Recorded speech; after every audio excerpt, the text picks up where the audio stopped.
Episode 1. Hey guys, I am going to be talking about my early life and growing up and how I've just always felt like I do not belong. When I think of my childhood, I definitely feel happiness. I am really blessed and fortunate to have had the childhood that I had. I was a really, really happy kid. In all my family videos, I'm always smiling, I'm always running around, I'm always laughing. I think I probably thought the rest of the world was really happy too. I went to my lake house a lot. It's my favorite place ever. I loved it so much. Okay, so my lake house, I don't know what you guys are picturing, but it's in the country, bugs and snakes everywhere and stuff. Fishing, hunting with my dad. We had this raggedy old go-kart, I guess. It always broke down, so we were always having to fix it, but we would ride that all the time, which was so fun. One of the most vivid things I remember is horse shows. I absolutely loved horse shows. My mom picking me up early from school, and we would wake up so early before the sun came out the next morning, and we would go pick up my horse from where we boarded him. I was a Western rider, so I did, barrels, I did poles. I loved it. I was really good at it, too. I have a lot of belt buckles from it. I would wear my little country girl outfits. I had this red long sleeve shirt that was my favorite, my red cowboy hat, and my red saddle. It was some of the best times. Things like that, it can't help but bring you together. You were the sweetest, happiest child, but super high energy. Oh, super high energy, and always wanted to be outdoors. I know, you used to literally always call me Speedy Gonzalez when I was little. Because you were just zip, zip, zip, zip, zip, zip, zip, zip. I mean, we'd think you were in one room and you'd be down the hall doing something else. We'd think you'd be outside and you'd be upstairs. I mean, you were constantly on the move. I had places to be. Places to be and people to see. Yeah. Of course, looking back now, I think it offered you that unbridled freedom. You didn't like to be confined. You liked to be free. And that's just kind of your personality. What's the most embarrassing thing you've seen me do as a kid? What happens? Oh my gosh. Okay, you were really little and we were at church and you decided that you did not want to wear your dress anymore or your panties. And so you stripped and ran down the middle of the church hallway, happy and screaming, all in your birthday suit. And instead of everybody being mortified, they were all laughing and so happy. And I was mortified. I was always doing crazy stuff at church. Mm-hmm. I feel like you're literally just like me, just older. That's scary, isn't it? Yeah, but you're definitely way more dramatic than me. Oh, whatever. Whatever. Let's talk about drama. You're more, okay, no, it's not even drama. You're more sensitive than me. That's definitely me. But the good parts that are me also is that you are compassionate and you are kind and you do love deeply and you love hard and you're loyal and you don't really like to have confrontation with people.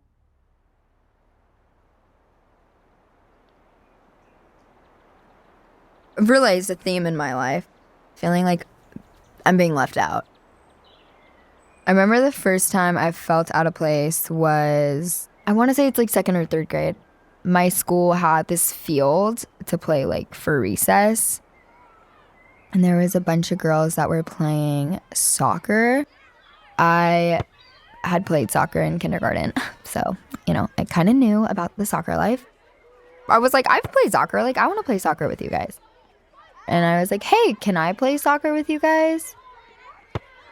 I was friends with this girl that I walked up to. And I remember she was just like, no, we don't want you to play. Why? Why can't I play with you guys? Don't cry, don't cry, don't cry. You can't cry in school. You're big. You were in second grade. I did cry. I was really, really sad. I just didn't understand. If you're mad at me, I want to know why so that I can fix it. I just couldn't grasp why someone wouldn't want me to play with them. I couldn't understand why they didn't want me. What did I do wrong?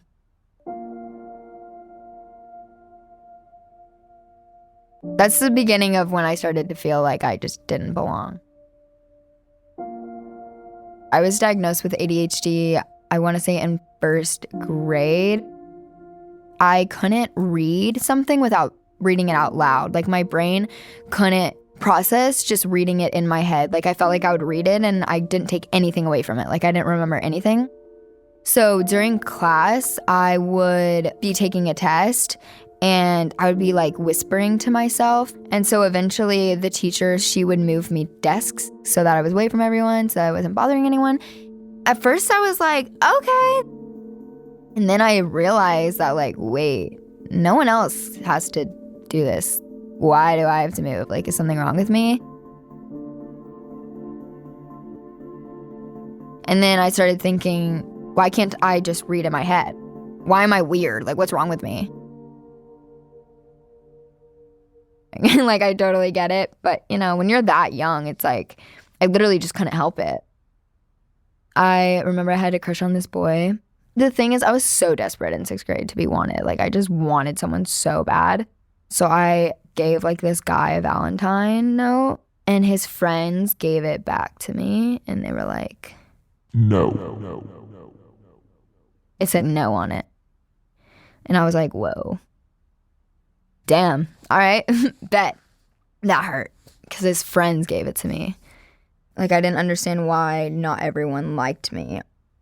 I wanted to be liked by everyone. But I realized, like, people might not actually like me. Like, people thought I was a joke.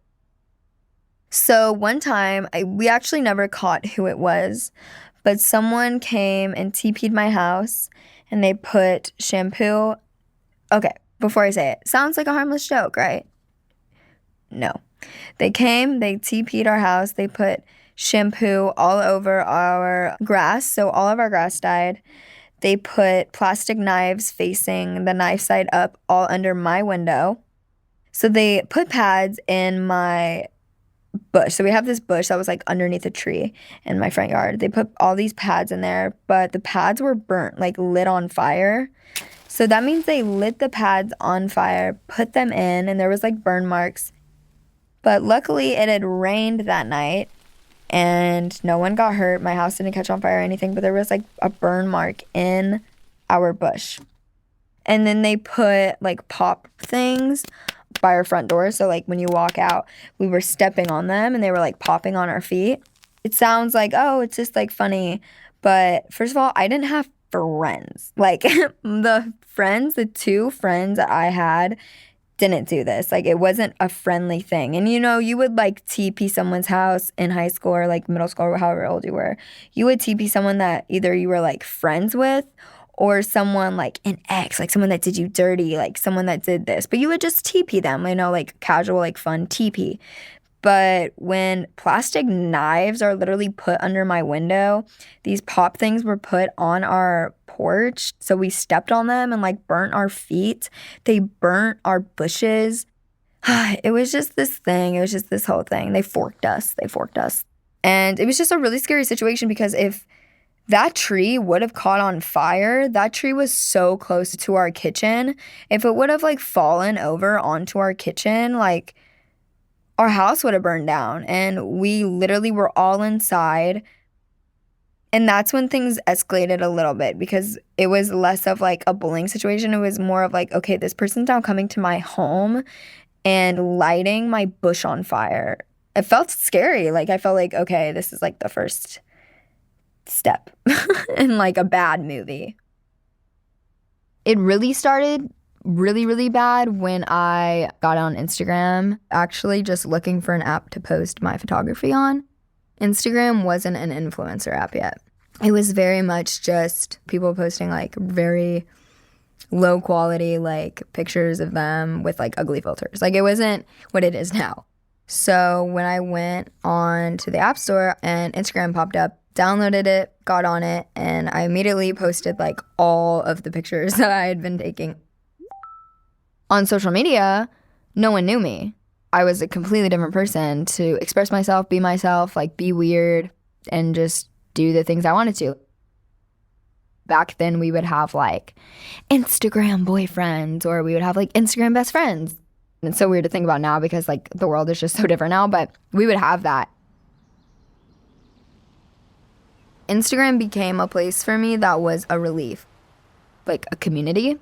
It was just other kids like experiencing the same stuff. People that were like struggling with their sexuality, struggling with their genders, getting bullied. I would be on it all day, every day, talking to people. We were all kind of struggling with different things, but we were all helping each other. And it just felt like this very safe community. It really became a place for me to be myself. I noticed that I was growing followers very, very fast. And I was like, heck yeah, like this is cool. So I remember when I got 100 followers, I took a mirror picture. I just felt so excited. And I posted that and I was like, oh my God, thank you guys so much for 100 followers. I love my fans. And I just felt cool.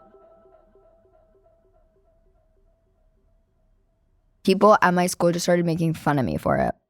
They would make fun of me for my pictures. People started making like fake Instagrams of like fan pages where they would just like mock me and like make fun of me and like post a picture of me, and then like the caption would be something like mean. They would mock me for like the Instagram boyfriend thing. I just didn't know what was wrong with me. What's wrong with me that makes you not want to be around me? I made the cheer team in 9th grade, but like you have to try out while you're in 8th grade. So while you're still in 8th grade, you have to like go to the high school and like practice. And I remember I was so excited because I was like, oh my God, this is so cool. Like I'm gonna be a cheerleader like in high school. So I was at practice.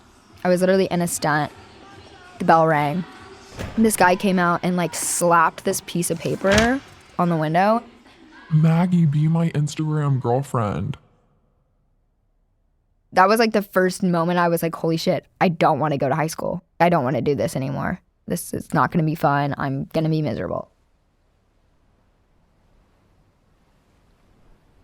I know that a lot of you might feel out of place sometimes or might feel like you don't belong. I still feel like I'm left out sometimes. One thing that I still struggle with a lot is like, I hate being by myself. I hate being by myself. I hate dealing with my thoughts. I just hate being alone. But I've really been trying to be comfortable in my loneliness. What I didn't realize back then was that not everyone has to like you. Look at every single legend. No one followed any norms. Everyone was so individually themselves, and that's why they're iconic. Honestly, I think a really big like shift that happened was when Peep died. He was such a individual that with his music helped so many people, but also with his fashion helped so many people like discover who they were. He was just so himself unapologetically, and I feel like people would trash on him and, you know, call him a junkie or say his music sucked or whatever it was. But he was himself. Like, he was unapologetically himself.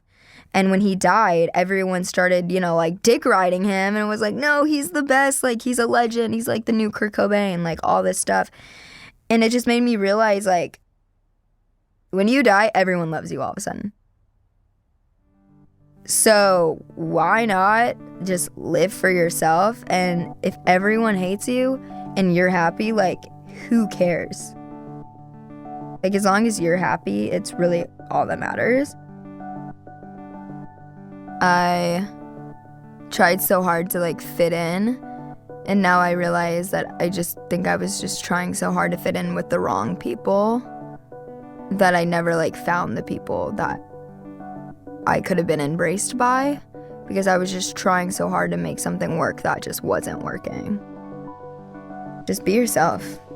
Wear that outfit you want to wear. do what you want to do. Do the things that will make you happy. If something were to happen to you tomorrow, make sure you lived your life the way you want to live. This is Maggie, and this is my mindset.